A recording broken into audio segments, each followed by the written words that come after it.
Баарыңыздарга салам, урматтуу көрөрмандар. Бүгүн бизде конокто Бакытбек Кайыпбекович, кесиби боюнча кардиохирург. Азыр өзү жөнүндө кененирээк айтып кетет. Саламатсызбы? Саламатчылык, урматтуу туугандар. Кош келипсиз. Эми өзүңүз жөнүндө айтып кетсеңиз кененирээк. Менин фамилиям Кадыралиев Бакыт, өзүм Кыргызстандан болом. 2008 жылдан бери Россияда.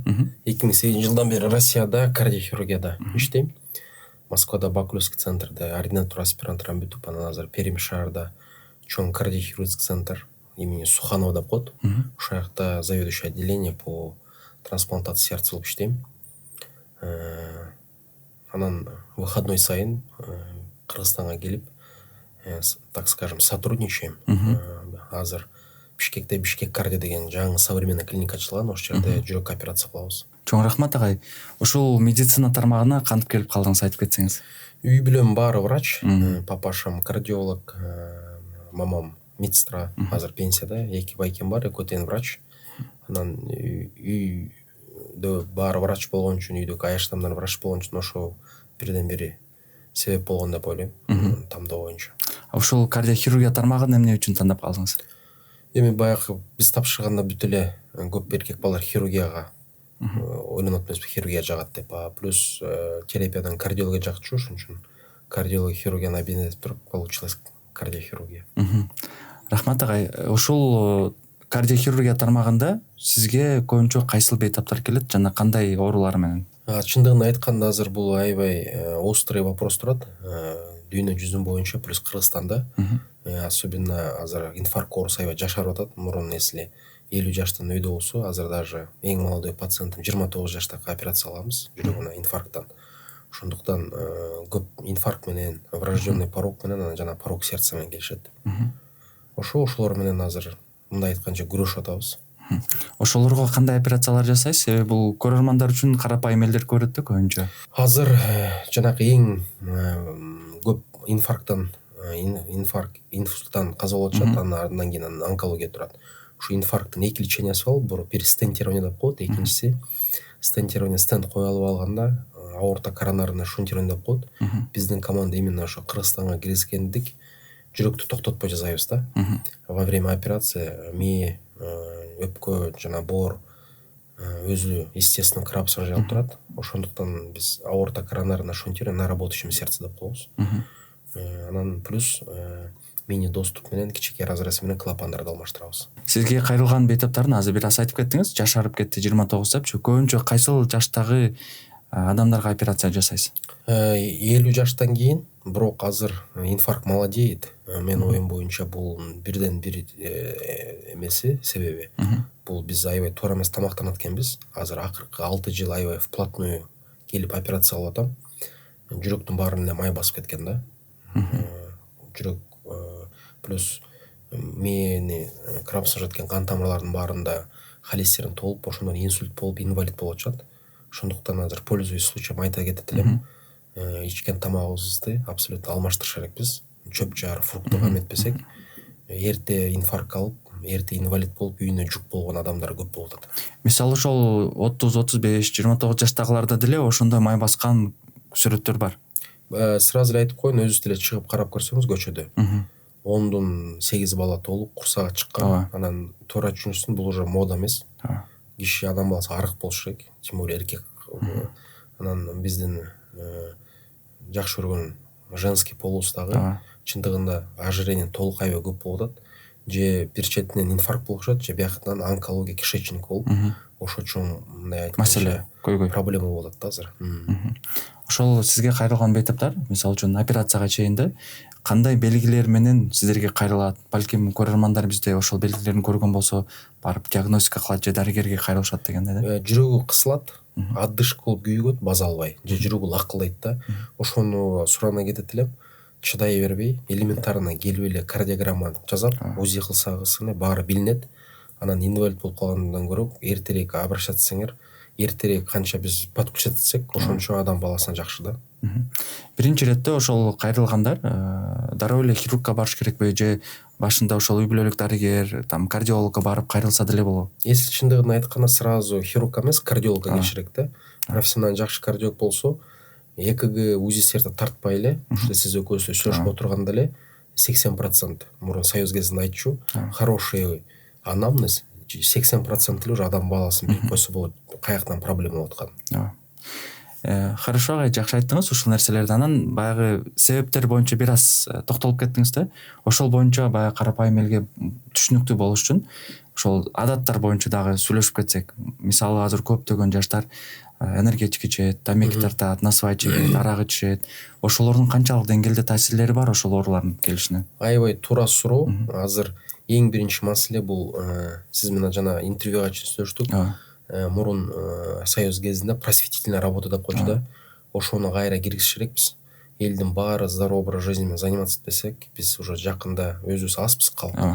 Элдин жарым көбү бүт инвалид болуп калышы мүмкүн. Анын ичине вейп кирет, жана тамеки тартат. Ошол жөнүндө да айтып кетсеңиз. Ошо вейп азыр жаңы бир 5-10 жылдан кийин, может быть, даже бир течение 5 жылдын ичинде жаңы заболеваниялар болот. Ошо вейп бул өпкөнү талкалап атат, ичиндеги жана газ обмен болгон кислород менен содва алмашкан жери полный пленка менен жабылып, адам балалары инвалид болуп калып атат. Экинчи энергетика, жүрөктөгү кан тамырлары спазм болуп кысылып, инфаркт болуп өлүп атышат. Ал кроме жүрөктүк таасирден башка бүт онкология, ашказанда язва чакырып, кишечникте онкология болот. Анан вейп, энергетика плюс жанагы кальян. Кальян азыр биз жакында бир профессиональный гинеколог менен сүйлөшүп бесплодияга алып келип атат. Кыздардын баары, балдардын баары бесплодия болуп, өзүбүз билебиз, канча жаштар азыр бесплодия болуп атышат. Анан мунун ичине дагы страшный фастфуд кирет, тамак. Биринчи очередь ошо фастфудтарды чындыгында жолотпош керек да, потому что эң страшный канцероген болуп, элдин баары ошо или рак толстой кишки, тонкой кишки, или жүрөгүнүн ичиндеги кан тамыр холестерин торуп инфаркт болуп аткан себеби ошондон. Ошо 4 жанагы зулоо биринчи очередь токтотуп, анан мунун ичинде өзүлөр здоровый образ жизниге умтулуш керек да. Велосипед тээп, спорт кылып, бассейнге барбаса 40-ка жетпей уже адам баласы, сиз айткандай жанагындай майып болуп калып атат да. Хорошо агай. Мисалы үчүн бүгүнкү күндө дагы башка факторлор бар да, мисалы стресс. Стресстин дагы канчалык деңгээлде ошол жүрөккө таасири бар? Стресс бул фактор риска деп коет негизи медицинада. Бул мужской пол, 40 жаштан кийин, экология, тамеки, диабет, анын ичине сиз айткандай стресс кирет. Эми стресс айтып атпаймынбы, не только жүрөк, онкология, любой ашказанды да талкалайт. Анан аракет кылыш керек аны менен күрөшкөнгө. Бул единственный выход спорт. За город чыгып, семья менен болуп, менен каждый адам өзү кайсы көңүлүнө жаккан нерсе менен күрөшпөсө, постоянно хронический стресс бул, к сожалению, потом организм изнашивать этип, кайра айта кеткенде уже анан өзү кыйналат киши. Жана диагностикада боюнча бир аз тийип өтүп кеттиңиз. Мисалы үчүн ЭКГ гана жетиштүүбү? Профилактикалык максатта ошол нерсе боюнча же дагы кандай бир кошумча анализдер тапшыртыш керекпи? Анализдерди жанагы майда липидный спектр деп коет, холестерин, ошону тапшырса болот. Анан ЭКГ, анан ЭКГда изменение болсо, андан уже биз дальше баягы более оорурагына жиберебиз да, оорурагына эмес, баягы УЗИ сердцага жанан ошо ЭКГнын суточный мониторинг деп коет, ошону илип туруп үйүнө кое беребиз. Ал обычный жанагы үйүндө жумушун жасап, ишине барып жүрө берет. Анан бир күндөн кийин алып 24 сааттан көрөбүз. Анын ичине балким жүрөгүндөгү эмени көрсөтүш. Сиз, например, азыр приемга келсеңиз, сиз эмес, допустим, любой келип ошол моментте ЭКГ тартсак, ЭКГ эчтеке көрүнбөй калышы мүмкүн да. Бирок ал келди да жалоб менен. Ал физический нагрузка болгондо биз жанында болбойбуз да ЭКГ тарта албайбыз. Ошондуктан жанагы холтер деп коет. Ошону илип үйүнө барып келгенден кийин, үйүндөгү жумуш жасап келгенден кийин балким ошонун ичиндеги аритмия чыгат. Же плюс ишемия деп коет, кислородный недостаточность, аба жетпей калганын көрсөтүп, анда дальше уже айтып беребиз да. Азыр 21-кылымда медицина ушундай өнүктү. Адам баласын 100-120 жашка чейин жизнь продлевать этсе болот да. Просто өзү бейтапка ошого желаниясы болуш керек. Өзү аракет кылып, дарыланып, убагында кайрылып туруш керек. Дарыланганга чейин дагы жанакы айта кеткен нерселерди жасаса, может даже бизге жолукпай калышы мүмкүн да. Бирок айтып атпаймынбы башында жанакы биринчи диспансеризация деген понятие бар болчу да. Негизи адам баласы өзү бир 6 айда бир элементарно чекап деп да азыр чыкпады модачы жана Турция ошо туризм Япония, Корея. туура ал негизи 40 жаштан кийин эркек баласы гастроскопия, колоноскопия бүт спектр анализдерди берип, рентгендерди берип, анан эми бейтаптарда туура үчүнчүсүн азыр көп нерселер здравоохранение бизнеске айланып кетпеди. Онун ортосундагы балансты кармаш керек да. Булар бизнес кылып эле анализдерди кылат деп да туура эмес түшүнбөсүн. Андан кийин кечирээк келип калганда 10 эсе врачты да кыйнайт, 10 эсе өзү да кыйналат да. Ошондуктан лучше убагында чекапты өтүп койсо, от и до өзү примерно билет, бул жерден майлуу тамакты жебеш элек экем, өпкөмдө изменение башталыптыр, вейпти тартпаш элек экем, ашканзында язва пайда болуптур, арак ичпеш элек экем деп ошондой өзү бир выводко келиш керек да. Ошол жана лечение боюнча операция кылабыз деп айтып калдыңыз да, мисалы ишемия деп, инфаркт дегенде. Ошол учурда сиздердин операцияңыздар кандай жардам берет ошол ситуация болгондо? Анан ошондон кийин процесс реабилитация, кайра кайталануу процесстери кандай? Биздин целибиз азыр аракет кылам түшүндүргөнгө. Гүлгө шланг бар да. Ошо шланг суу карат, анан шланг если жалбыракка толуп калса гүл солуп калат да. Жүрөктө ошондой да, жүрөктө кан тамыр бар. Жүрөк 5 литр канды айлайт, анан постоянно иштеп турат да, 1 мүнөттө 80 удар. Ошо өзүнүн жүрөктүн кан тамырлары бар. Ошо холестерин толуп калганда жүрөк уже иштебей калат да. Биз эмне кылабыз? Өзүнүн организмден кан тамыр алып туруп, точка Адан точка Бга тигип коебуз и жүрөктү токтотпой. Биз азыркы командабыз операциябыз максимум 2-2,5 саат өтөт. 1-2 сааттан кийин наркоздон чыгат дагы, реабилитация 1 жумада болот да. Ошо жана жүрөктү токтотпой операция кылган цели ошондон fast track деп коет иностранный литература менен. То есть быстрый наркоз, быстрая операция, быстрый наркоздон чыгат дагы. 5 күндөн кийин уже клиникадан чыгып, уже полноценная операция жазылат для того, чтобы до операции кандай иш кылса, ошо ишине обратно возврат болгонго аракет кылабыз да. Бул акш. Аорта коронарный шунт деп коет. И клапан боюнча дагы. Жүрөктү азыр стернотомия кылып полный ачып алмаштырып атпайбы? Биз азыр оң эмчектен ылдый кирип дагы алмаштырабыз. И аорта коронарный шунтирование биздин команда Кыргызстандан биринчи жасадык. Төштү ачпай туруп, сол эмчектен кирип барып, астынан ошондон да аорта коронарный шунтирование кылабыз. Ошо стенттерди эле коесуз? Жок, мен хирургмун, стенттерди биздин кесиптештер коет. Стенд один из видов лечения, бирок стенттерде поголовно жарабайт да. Негизи өзүнүн показаниясы бар. Если однососущественное поражение болсо, стенд койсо болот. Же, например, чындыкты айтканда 85 жаштагы атага открытая хирургия кайсы наркоздон чыкпай калышы мүмкүн. Ага уже стентирование. Ошол жөнүндө бир аз ачык айтып кетсеңиз, себеби көпчүлүк учурда баягы карапайым эл мага стенд коюш керек же акш жасаш керек экен, кайсынысын билбейм деген учурлар көп болот да.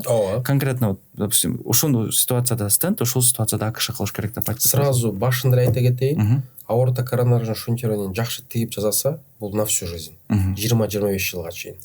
Стенд максимум 5 жыл. 5 жылдан кийин кайра келсе дагы стенд коюлат. Временно. Бул бир. Экинчи, кайсы пациенттер болот? 3 основной кан тамыр бар. Ошо 3 тең поражение болсо, лучше аорта коронарный шунтирование. Бул Робби деген международный исследование бар. Ошода бүт жазылып турат, что аорта коронарный шунтирование преимуществосы эмнеден? То, что я по кардиохирург открытый, акшаны пропагандирую. Муну чоң-чоң конференциялар, чоң-чоң исследованиялар болот.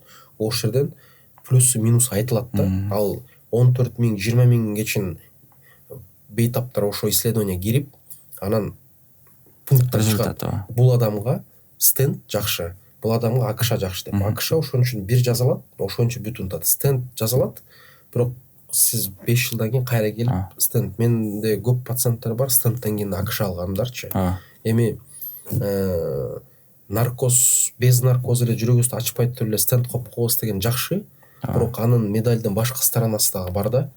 Постоянно дары ичиш керексиз, стенд жабылып калбаган үчүн. Биздикине уже дары ичпей эле койсо болот. Экинчи момент, сиз 4-5 жылдан кийин кайра келесиз. 3 кан тамырга примерно 6 стенд коюш керек. Бизде 3 кан тамырга 3 эле шунт коюлат, ошо менен унутулат. Азыр түшүнүшүм боюнча анда бул акшны аорта коронарный шунтирование закрытый метод менен, мини инвазивный метод менен жасап жаткан учурларыңыз экен анда. Азыр биз ушу жүрөк токтотпой жасайбыз, алда мини инвазивный кирет. Анан если удобный болсо, пациент грудной клеткасын карап, сол эмчектен кирип барып дагы жасайбыз. Биз сизге ссылкасын беребиз. 7 сантиметр сол эмчектин астынан ачылып, узун инструменттер ошо менен кирип тегип чыгабыз.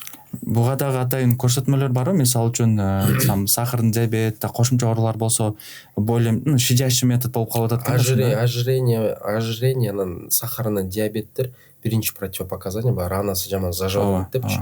Бирок сразу айта кетет элем, косметика не должен портить качество. Да. Мындай эле кылып коебуз, кичинекей кылып коебуз деп атып, анан ичиндегисин туура жасап чыгыш керек да. Ошон үчүн в любом моменте баланс болуш керек да, золотой стандарт деп коет. Көрөбүз пациентти, если подходит под мини-инвазивный коронарный шунт, мини-инвазивный. Если жок 4 шунт текшерек болсо 4 шунтты жасаса болот, бирок качествосы башкачараак болуп калышы мүмкүн да. 7 сантиметрден мынчараак келип жасаса элестетесиз, видимость плохая. Поэтому мы тоже выбираем пациентов. Это подходит для мини-инвазивной, это подходит на стернотомию. Консилиум кылып неме кылып. Консилиум обязательно.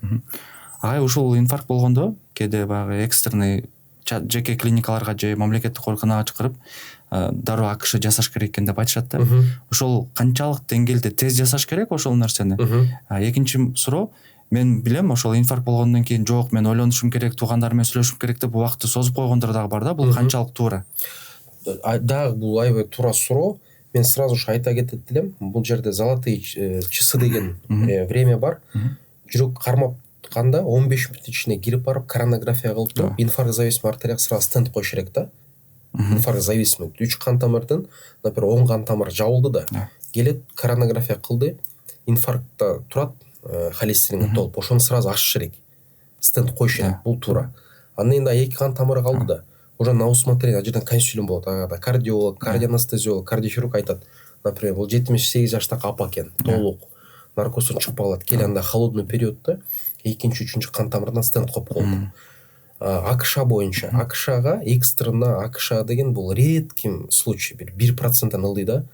Инфаркттан АКШга алганда летальность 100%. Инфаркттан кийин АКШга 3 жумадан кийин алат. Потому что инфаркт болуп атканда жүрөктүн мышцасы, жанакы вареное мясо кыргызчасы, этти кайнаткан эт ошондо болуп турат да. Анан исследование барынча уже доказательство бар, что во время инфаркта АКШ кылсаңыз пациент өлөт. Это доказано. Поэтому открытая операция при инфаркте нельзя оперировать. Только стентирование. Вот. Если по каким-то причинам жүрөк кармап келди, технически болот, кальциноз, стенд кое албаса, гепарин, нитроглицеринге реанимация чыгарат. 2-3 жума күтөт дагы, андан уже холодный периодда, уздак мезгилде, анан уже биз аорта коронар шунтирование алабыз. Ошондуктан да пользующийся айта кетелем, жүрөгүнө кысталып кармалганда сразу скорый менен именно кажерде коронография деген аппарат бар жерге барып сразу ойлонбой түшүш керексиңер. Потому что 100%-тин максимально живой миокардты сактап калганга биз аракет кылыш керекпиз да. Если нормада фракция 50ден өйдө болсо, чоң кан тамыр жабылып калса, 50%-тин фракцияны 100% мышцаны жарымы рубец болуп калат, жарымы менен каласыңар да. Ал эмнеге алып келет? Сердечная недостаточность деп коет, жүрөк слабый. Бутуз шишип, боорус шишип, к сожалению, туалетке чейин бара албайбыз. Азыр бизде ошондой больнойлор жатат. Эми кыйын эле да, үй бүлөсүнө жүк болот. Лучше эми мындай да айта кетет элем да. Азыркы биздин бейтаптар эми бул бизге даже убакыт жетпейт, ошо профилактический работа боюнча. Эми туура түшүнгүлө, кредит алып да той өткөзөбүз, кредит алып да свадьба өткөзөбүз. Ден соолуктан аябаш керек да. Ырчыга деле ошончо акча беребиз. Ырчыга да бирок келип, эми булар да чүнсү болот да. Кичине доверие кеткен врачтарданчы. Какой-то бизде дагы ошибка бар. 2 ай окуй калып эле УЗИС боло калат. Азыр менин коллегаларым балким туура эмес түшүнүшү мүмкүн. 2 ай окуп келе лор болуп калат, барсаң универсал болуп кеткен да, реаниматолог да, кардиолог да, Например, мен кардиохирург болуш үчүн азыр 20 жыл жашоом кетти да. Мен убактымда жок УЗИ менен заниматься эткенге, андай чындыгында да. Анан кандай эле бир киши универсал. Ошондуктан в каких-то моментах ошибка жүргүзөт да. Естественно, население довериясы кетет да. Анан булар да чүнсү болот. Келгенде ушунтип атышат, стенд коюп атат деп ойлонот. Алар да чүнсө болот да. Бирок, если вы угуп, көрүп, ушу команда профессионал же ушу клиника же ушу жеке клиниколог, без разницы. Ушулар жакшы жазайт деп анан чыгып айтса, мен билем бир 97% биздин коллегалар алдабайт да. Чыгып айтат, монда мен ошондон ойлонбой жазатканыңар туура деп мен айта кетет элем да. Потому что күтсөңөр повторный инфаркт болуп, жүрөгүңөр внезапно токтойт. Жанакынтип жүрөктүн булчунун жарым иштебей калат дагы, үйүңөргө жүк болуп сидерчи каталкада жүрөсүңөр, матч болуп атат коюлат. Азыр бизде реанимация ушундай аташкалар жатат, убагында кой деп жасап атпайтып, мына азыр күндө регистратурада туугандар сагалап отурат да. Качество жизни значительно снижается. Конечно, это уже все эмеде мындай айтканча майып да, инвалид да, өзү да кыйналып атат, туугандары да кыйналып атат да. Ошол убагында туура жазаттырып койгондо и полноценный небересине карамак, и машинесине айдамак, жүрмөк. Мен ошо айта кетет элем. Азыр ушундай медицина өнүктү. Сизди дагы 10-20 жылга чейин жизненность продлевать эткенге бүт условиялар, шарттар түзүлдү медицинада. Чоң рахмат ага жообуңузга. Эми бир аз жумушуңузга да кайтып келсек, тиги азыр айттыңыз, ушу Россияда иштеп атам Перимде деп, жана бул жака келип атам деп. Негизги пландарыңыз өзү Кыргызстанга келүүбү же ал жакта дагы пока иштеп туруубу? Ачык сөз пока айта албайм. Азыр 1 жыл болду. Жүрөктү алмаштырып жаңы служба ачканбыз. 29 жыл аякта кардиохирургия, аякта национальный проект здоровья деп коет. Ошондо чоң кардиохирургия центрлар ачылган. Ошол жерде азыр иштеп 1 жыл болду. Именно пересадка сердца менен заниматься этип, жүрөк алмаштырып. Ал нерсе менен да бир эмкиде сүйлөшө кетсек, ал керек нерсе чындыгында. Буюрса бул жака деле пландап. Эми аны, конечно, азыркы бийлик, азыркы здравоохранениедагылар туура мераларды принимать этет по трансплантация. Ал керек нерсе, потому что Индияга деле, Турцияга деле кетип атышат. Бияктан жасаш керек, ал бир космос эмес. Биз азыр Перимде 4 пересадка жүрөктү алмаштырдык дагы, 6 искусственный сердце койдук да, бүт пациенттер нормальный. Ошондуктан азыр ошол пересадка боюнча тажрыйбамды да биктетип атам. Одной ногой я всегда здесь, поэтому азыр айта албайм.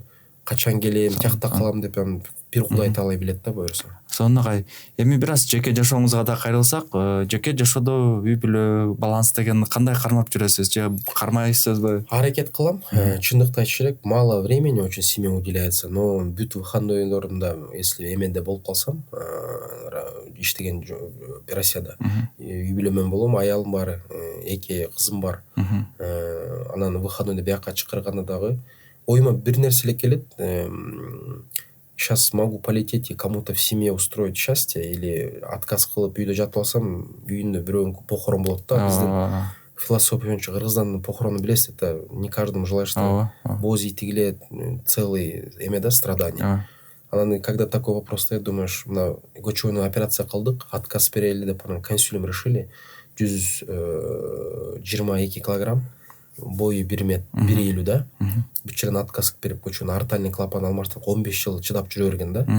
Азыр ошондук менен даже тияктан анестезиолог командабызды алып келип жазап, буюрса жакшы, анан бүгүн азыр анестезиологду узатып анан сизге келдим. Абдан чоң операция болгон турбайбы? 6 саат болду. Бирок буюрса жакшы, наркозун чыгып өзү дем алып атат. Ага, өзүңүздүн хоббилериңиз кандай? Эмне менен кызыгасыз? Хобби чындыгы көп, эми чындан да кардиохирургия десем керектүү эле, кантип эле жумушум хобби кардиохирургия дейт болот. Анан эми не буду сочинять там, китеп окуйм, анан плавать этем, эмеге барам, плаванияга. Мурун лыжа тепчүм, ал лыжадан коркуп калдым, колум сынбасын. Футбол ойночум 4 жыл. Тоже уже все ноги отбили. Поэтому не знаю, ну как и все, и иногда читаю, не говорю, что люблю читать, читаю из-за профессии. Вот вчера только сидел, кино көргөнү башым езилат, потому что постоянно ойлонуп берем. Да. Кино көрүп баштадым, потому что голова отдыхает. Да. А так и плавает, вот. И иногда в зал хожу, стараюсь, по крайней мере. Стресс то ушул аркылуу чыгарасыз. Стресс, да. Ну и бизде жакшы, я же тоже так скажем, сегодня только вот, да, наверное, опозвать люблю. Районовские же парни. Да. Люблю с друзьями встречаться, живое общение. Тема толкать это или вот это, я думаю, могу злодон, но что спасает, да? Живое общение, это очень хорошо. Туура айта калсак, мен акыркы сурам, азыркы ушул алдыдагы пландарыңыз кандай? Анан каалап элек биздин көрөрмандарга. Астыдагы өтө көп пландар бар. Менин кесиптештерим билет. Анын ичинде ушу здравоохранениени на уровне коелу деген өтө чоң максаттарыбыз бар. Ал максат мага айтканда ниетиң таза болсо, балам ишиң ашат дегендей. Ниетибиз таза, иш ашат, анан оорубаңыздар. Аябай суранда да кетет элем, мен бүт эмеде интернет ресурста доступтарым бар пациенттерге. Өзүңөрдү карап, менталитетибизди именно тамак боюнча отношение к жизни алмаштырып алсак, азыркы 6 жыл в платно иштеп атканда практически здравоохранениеда кыйналып аткан бейтаптарды көрүп айта кетет элем да, просветительный работа менен заниматься этип, отура бербей кыймылдагыла дегенге, и оорубагылар, көп жашагыла. Рахмат агай. Анан эң акыркысы бул биздин жаш дарыгерлер дагы, болочок кардиохирургтарга дагы балким өзүңүздүн кеңешиңизди айтып кетесиз. Если сильное желание болсо, эч кимди укпагыла, баргыла. Это аябай жакшы профессия. Трудный деп коркутпайм. Если жакса, трудный көрүнбөйт. Но это образ жизни. Анан если ким кардиохирург болом десе, менин контакттарым бар. Мага жазсаңар, колумдан келген бүт жардамды берем. Ординатура боюнча кандай туура башташ керек, чтобы менин кээинки ошибкаларымды, менин ошибкамды баспаганга. Дагы бир жолу чоң рахмат. Кайыпбекович. Урматтуу көрөрмандар, ушинтип биздин подкастыбыз аягына чейин жетти. Конокто Бакыт Кайыпбекович болду, кесип боюнча кардиохирург. Эгер сиздерде кызыктуу суроолор бар болсо, комментарийде калтырып, лайк бассаңыздар, биз жооп бергенге аракет кылабыз. Көрүшкөнчө.